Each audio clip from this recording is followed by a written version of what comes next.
안녕하세요. 오늘은 이지스 2.0 진료실 레이아웃 새로 추가되거나 기본적으로 알아야 될 여러가지 진료실에서 필요한 기능과 기본적인 사용법을 위주로 설명을 드리도록 하겠습니다. 2.0이 레이아웃이 좀 많이 바뀌었죠. 그래서 아마 처음 이렇게 설치를 하게 되면 굉장히 화려하게 보이면서도 뭔가 좀 복잡하지 않나 이런 느낌을 일시적으로 받을 수가 있습니다. 우선은 두 가지 다크 모드하고 라이트 모드를 지원하기 때문에 이 테마 선택이란 기능이 제일 중요할 것 같습니다. 그래서 먼저 이 테마 선택 이 기능을 먼저 익혔으면 좋겠습니다. 테마 선택 2.0에서 가장 큰 변화죠. 보시면 글자 크기와 테마를 실시간으로 바꿀 수가 있습니다. 그래서 변화된 내용을 바로 적용해 볼 수가 있고요. 먼저 크기는 보통, 그리고 크게, 그리고 매우 크게 이렇게 세 가지로 바꿀 수가 있습니다. 예를 들어서 보통의 글자 수준에서는 모니터의 배율을 좀 키워야 눈에 좀 들어왔던 분들은 매우 크게 정도로 했으면 모니터를 키우지도 않고 이 정도면 아마 볼 수가 있습니다. 노안이나 조금 시력이 안 좋으신 분들은 매우 크게를 하고 배율을 200배 정도 했던 거를 150 정도로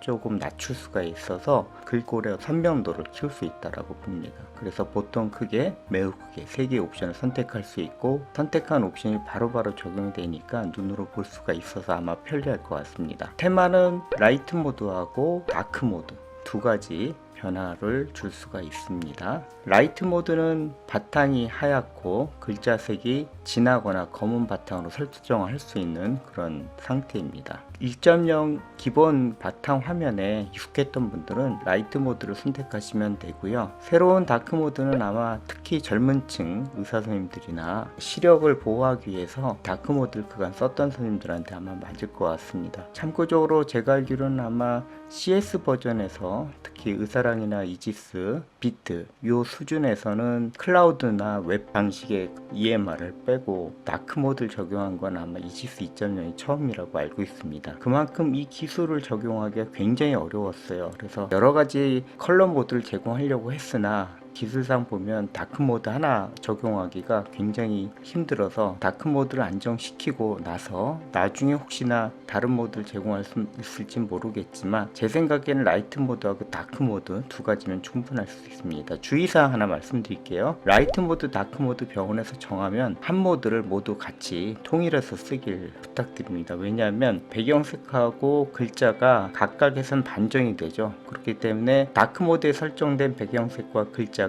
라이트 모드에서 반전이 되면 보이지가 않아요. 그래서 상호 호환이 안 될 수가 있습니다. 그 점은 참조하셔서 처음 설치했을 때 라이트 모드가 좋을지 다크 모드가 좋을지 일단 선택하신 다음에 가능하면 한쪽으로 몰아서 쓰는 게 좋겠다. 또는 한 유저인 경우에도 한 진료실 그 PC에는 진료용이면 라이트 모드로 통일하고 접수용이면 다크 모드로 통일하고 이렇게 하시는 것도 좋을 것 같습니다. 특히 접수실 직원들 같은 경우는 누구는 라이트 모드 쓰고 누구는 다크 모드 쓰게 되면 굉장히 백그라운드하고 폰트 컬러가 서로 반전이 되기 때문에 한쪽에서 정해놓은 글자와 내용이 반대쪽에서 안 보일 수가 있습니다. 그래서 제일 중요한 테마 선택 말씀을 드렸습니다. 두 번째로는 예전처럼 위에는 이제 제일 큰 메뉴들이 들어가 있죠. 병원 정보라든가 기초 코드, 접수, 진료, 그리고 입원 관리, 진료 지원, 기타, 통계, 건강검진 이런 것들이 메뉴에 다 들어가 있습니다. 여기 보면 두 가지 모드를 제공하는데 아이콘 보이기 하고 숨기기가 있어요. 그래서 아이콘 보이기를 딱 누르면 이게 어떤 걸 하는지를 좀 기억할 수 있도록 이미지로 그래서 이렇게 각각의 메뉴와 거기에 해당하는 아이콘이 직관적으로 좀 보는데 도움이 되는데 사실 이것도 어느 정도 높이를 차지하잖아요. 그래서 이 메뉴에 익숙해지면 바로 아이콘 숨기기 하셔도 됩니다. 이렇게 하면 제목만 보이죠. 그렇게 해서 이름만 보고 선택할 수 있도록 그래서 처음에는 이렇게 아이콘 보이기 쓰셨다가 나중에 아이콘 숨기기 하면 좋을 것 같습니다. 공간을 효율적으로 줄일 수 있어요.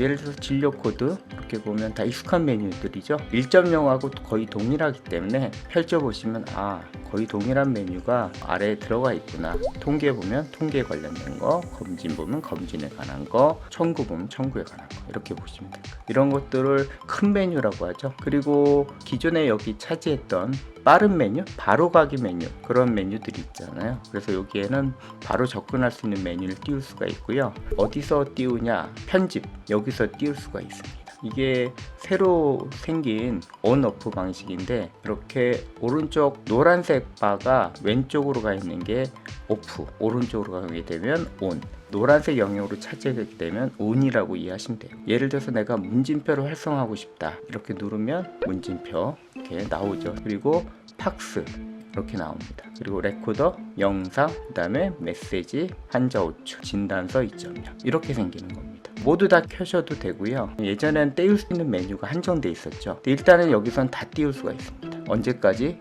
여기 오른쪽 다 채울 때까지. 모니터의 크기에 따라서 이게 제한적일 수 있지만 과거에는 이렇게 띄우고 나면 여기가 딱 멈췄죠. 그 이상은 띄우면 여기까지 차서 더 안 보이는 거는 점점점을 이렇게 누르면 다 띄울 수가 있습니다. 모든 메뉴를 바로가기 버튼을 실행시킬 수 있다. 그리고 제일 요청사항이 많았던 것 중에 하나가 뭐냐면 메뉴의 위치입니다. 다시 말하면 나는 팍스를 제일 앞으로 띄우고 싶다. 그때 예전엔 그게 안 됐었잖아요. 이제는 내가 옮기고 싶은 것을 클릭하고 선택 이렇게 하고 저장을 누르면 팍스가 제일 왼쪽 놓일 수 있게 되겠죠. 물론 기본적으로 설정창 편집은 항상 고정되어 있는데 그것 말고 편집 바로 옆에 팍스가 가장 왼쪽에 위치하는 그런 내용입니다. 그리고 레이아웃 먼저 편집하는 것부터 말씀드릴게요. 레이아웃이라는 것은 각각의 창들, 예를 들면 증상, 특이사항, 바이탈, 상명창, 처방창 이런 것들이 크기나 위치를 어느 정도 선택된 상태에서 잡혀있는 모양을 레이아웃이라고 하죠. 방으로 따지면 모델하우스를 가면 같은 45평이라고 해도 방 구조가 다르잖아요. A형, B형, C형, D형 그것을 레이아웃이라고 생각을 하면 딱 맞습니다. 그래서 내가 어떠한 형태로 뭐 부엌과 안방,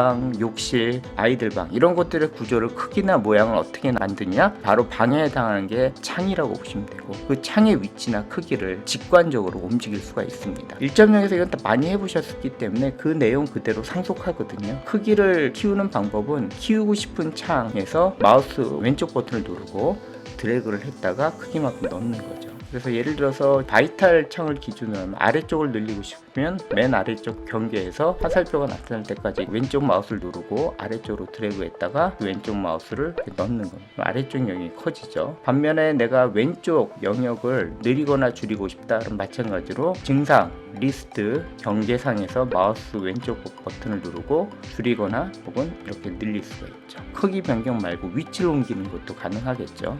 그 전에 레이아웃 변경을 푸는 방법이 있고요. 잠그는 방법이 있어요. 레이아웃을 잠궜을 때랑 풀 때랑 어떤 차이가 있느냐 이 상태라고 해도 이 레이아웃의 크기나 모양은 바꿀 수가 있거든요. 그런데 특이사항을 이쪽으로 옮겨가지 못하죠. 영역의 크기만큼은 이거 없이도 바꿀 수 있는데 창의 위치를 바꾸거나 아니면 겹치게 할 때, 즉 레이아웃의 위치나 이런 공간을 변경할 때는 반드시 설정에서 패널 이동 이걸 누르셔야 됩니다. 패널을 이동할 때는 반드시 키면 이렇게 제목이 보이죠. 이 제목이 파란색으로 보일 때 활성화됐구나 볼 수 있고요. 그때 되면 이제 이걸 옮길 수가 있어요. 접수 메모를 특이사항과 증상 사이에 넣고 싶다. 접수 메모 창을 누르고 이렇게 요 사이에 넣으시면 되겠죠. 오른쪽으로 눌러야겠죠. 또는 특이사항 창이 이렇게 반전되어 있을 때 오른쪽으로 넣어야 가운데로 이렇게 들어가게 되겠죠. 그리고 창을 겹치는 방법도 있어요. 예를 들어서 나는 접수 메모하고 특이사항을 같이 탭으로 만들고 싶다. 그럼 접수 메모를 끌고 특이사항 창으로 가서 여기 가운데 있죠. 정 가운데를 누르면 탭으로 생깁니다. 1.0에서는 이게 위에 있었는데요. 아래로 이렇게 됩니다. 공간을 절약할 수가 있죠. 분리할 때는 이렇게 끌고 이렇게 오시면 돼요. 직관적이죠. 이게 좀 편할 것 같아요. 이렇게 한 레이아웃을 이동이 끝났으면 패널 이동을 잠그는 건 1.0와 동일하고 레이아웃 자체를 저장하는 메뉴가 생겼습니다. 레이아웃 관리자 해서 내가 만든 영역을 언제든지 저장할 수가 있어요. 그래서 나는 이 모양 그대로 하고 싶다. 레이아웃 추가하고 이름을 적으시면 됩니다. 기본 진료실 저장 그리고 이렇게 누르시면 되죠. 그러면 기본 진료실 누르면 지금 세팅 그대로가 나옵니다. 한번 바꿔볼게요. 예를 들어서 L240420으로 적어놓은 레이아웃이다. 그럼 이렇게 누르면 좀 기다리면 화면이 쭉 바뀝니다. 이런 식으로 내가 저장해 놓은 그 레이아웃입니다. 1.0에 썼던 분들은 가장 답답했을 겁니다. 그래서 이름 찾기도 좀 어렵고 레이아웃 관리가 어려웠는데 이 부분이 완전히 해결이 됐고 더 좋은 거는 내가 이 레이아웃을 그대로 다른 컴퓨터 또는 다른 선생님과 공유하고 싶다. 레이아웃에서 오른쪽 마우스 버튼을 누르고 여기 보면 내보내기 기능이 있습니다. 그래서 내보내기 기능을 하면 파일로 만들어집니다. 그래서 여기서는 삭제, 이름 변경, 내보내기 세 가지 기능이 가능해요. 이름 변경 할 때도 있겠죠. 그래서 내가 이게 어떤 레이아웃인지를 명확하게 할 수 있도록 이름도 정해줄 수 있지만 이름도 바뀔 수가 있습니다. 이렇게 내보내기 한 거는 불러오게 하면 레이아웃을 적용할 수가 있어요. 그래서 어느 선생님의 레이아웃이 굉장히 좋다, 이제는 2.0에서는 사이만 좋으면 레이아웃 좀 주세요, 그러면 이제 이 레이아웃을 그대로 내가 그 선생님 버전으로 다운로드 할 수가 있고, 제가 그래서 몇몇 선생님의 그 레이아웃을 받아서 만들어 놓은 게 있습니다. 제 레이아웃도 필요하면 공유해 드릴게요. 그 다음에 여기는 어떻게 보면 아주 이지스 2.0의 핵심 기능, 특화된 기능이라고 볼 수가 있습니다. 즐겨찾기, 내가 바로 갈 수 있는 사이트를 등록할 수 있는 기능, 여기 보면 이지노트라고 해서 알림장이 생긴 거예요. 그래서 투두리스트라고 보시면 되고요. 요거는 이제 라벨 편집기, 그리고 서식 생성기, 진단서 2.0 생성기를 바로 누를 수가 있죠. 그리고 AI 기능 생겼습니다. 챗 GPT로 누르면 물어볼 수가 있어요. 번역기도 있습니다. 그래서 내가 어떠한 내용을 바로 다양한 언어로, 영어, 한글, 일본어, 중국어, 웬만한 언어 다 되죠. 되게 편리한 기능이 생겼습니다. 그리고 원내 일정 관리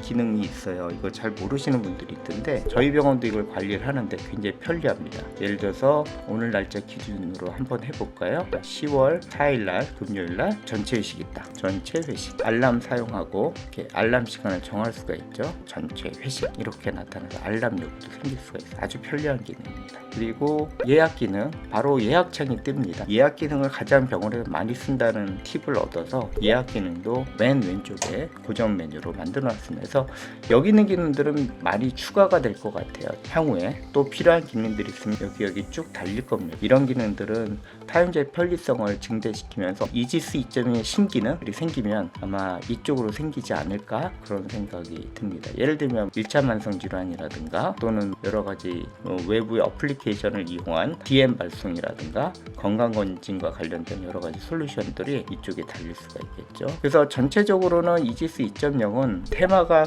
라이트하고 다크 모드를 지원하는 신개념으로 폰트도 3가지 사이즈로 변경할 수 있는 것들이 아마 큰 변화일 것 같아요. 하지만 그럼에도 불구하고 1.0의 그런 장점, 특히 이제 1.0에서 사용했던 키라든가 레이아웃 이런 것들은 그대로 유지를 하려고 많이 노력을 했습니다. 아마 크게 1.0 썼던 분들도 직관적으로 2.0 그대로 쓰시는데 큰 이상이 없을 겁니다.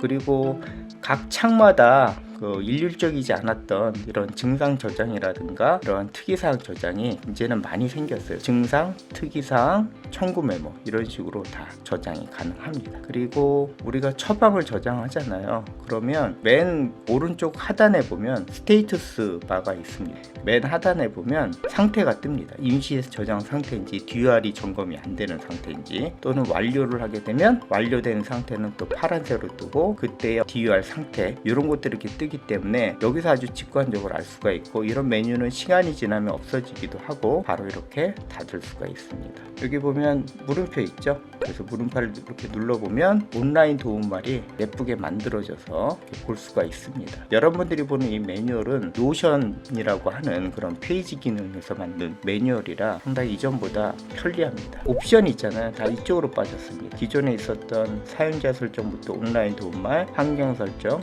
공인인증서 이런 것들이 다 이쪽으로 옮겨갔기 때문에 이 부분을 잘 확인해서 옵션은 이쪽에서 처리해 주시면 되겠죠. 2.0의 그 레이아웃 그리고 진료 화면, 진료실 위주로 설명을 드렸어요. 그래서 여러분들 처음 이제 2.0을 설치하고 이 동영상을 보시면 아마 조금 더 이해하는 데 도움이 되지 않을까 싶습니다.